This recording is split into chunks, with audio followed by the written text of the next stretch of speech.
ସେଦିନ ସେ ମା ଜଣକ ପୁଣି ଦେଖାହେଲେ।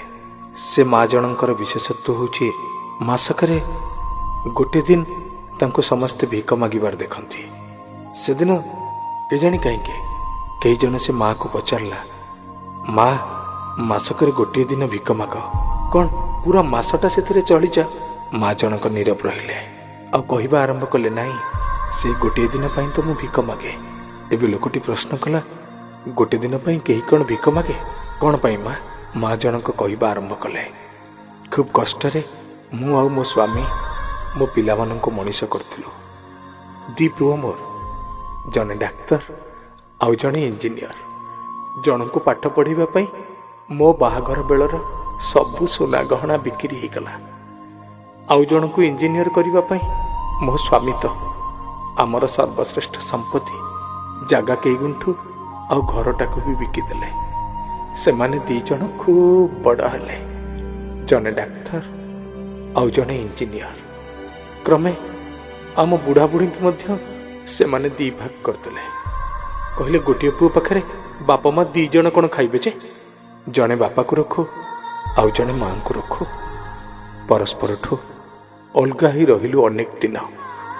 ଏକଥା ବୋଧେ ମୋ ସ୍ୱାମୀଙ୍କୁ ଖୁବ୍ ବାଧିଥିଲା। ତାର କିଛି ଦିନ ପରେ ସେ ହାର୍ଟ ଆଟାକରେ ଚାଲିଗଲେ। ଏବେ ମୁଁ ତ ସାନ ପୁଅ ପାଖରେ ଥିଲି। ସାନ ପୁଅ କହିଲା, ବାପା ତ ଚାଲିଗଲେଣି, ଏକାଏ ମାଆକୁ ମୁଁ କାହିଁ ଏକା ଖାଇବାକୁ ଦେବି ଯେ? ଭାଇ ତ ଅଛି ନା, ବରଂ ଭଲ ହବ ମାସକର ଅଧା ଦିନ ଭାଇ ରଖିବ ଆଉ ଅଧା ଦିନ ମୁଁ ରଖିବି। ସେଇଆ ହେଲାରେ ପୁଅ। ମାସକରୁ 15 ଦିନ ମୁଁ ରହିଲି ବଡ଼ ପୁଅ ଘରେ ଆଉ 15 ଦିନ ରହିଲି ସାନ ପୁଅ ଘରେ। ଯେଉଁ ମାସଟି 31 ପଡ଼ିଲା ସେଦିନ ସାନ ପୁଅ କହିଲା, ଭାଇ ତ 1ରୁ 15 ତାରିଖ ଯାଏଁ ରଖିଛି, ମୁଁ ତ ରଖିଲିଣି 15ରୁ 30 ତାରିଖ, ଆଉ ଗୋଟିଏ ତାରିଖ ମୁଁ କାହିଁ ଏକ୍ସଟ୍ରା ରଖିବି ଯେ? ତୁ ଯା ମୋ ଘରୁ ବାହାରି ଯା। ମୁଁ ଭାବିଲି, ଗୋଟିଏ ଦିନ ପାଇଁ ସାନ ପୁଅ ଯେତେବେଳେ ରଖୁନି, ବଡ଼ ପୁଅ ବି କ'ଣ ଆଉ ମୋତେ ରଖିବ? ଭଲ ହବ ସେ ଗୋଟିଏ ତାରିଖ ମୁଁ ଭିକ ମାଗି ବୁଲିବି।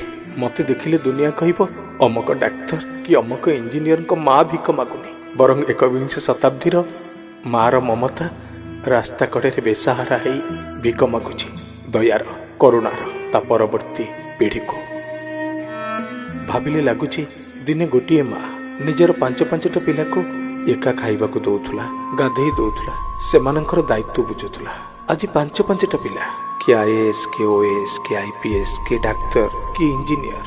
ସେଦିନ 5-5ଟା ପିଲାକୁ ଏକା ଖାଇବାକୁ ଦଉଥିଲା ମା, ଅଥଚ ଆଜି 5-5ଟା ପିଲା ମିଶି ମାଆକୁ ମୁଠାଏ ଖାଇବାକୁ ଦେଇପାରୁନାହାନ୍ତି। ମା କାଲି ବି କାନ୍ଦୁଥିଲା, ମା ଆଜି ବି କାନ୍ଦୁଛି। 31 ମାସଟା ଆସିଲେ ସାରା ଭାରତବର୍ଷର ମା ମାନଙ୍କର ଆତ୍ମା ସତେ ଯେମିତି ରାଜରାସ୍ତାକୁ ଓହ୍ଲେଇ ପଡୁଛି। ଭାଇମାନେ, ବାପା ମାଙ୍କୁ ସମ୍ମାନ ଦେବା, ଅଧିକାରର ସହ ବଞ୍ଚେଇବା, ବାପା ମାଙ୍କର ମହତ୍ଵ ବୁଝିବା।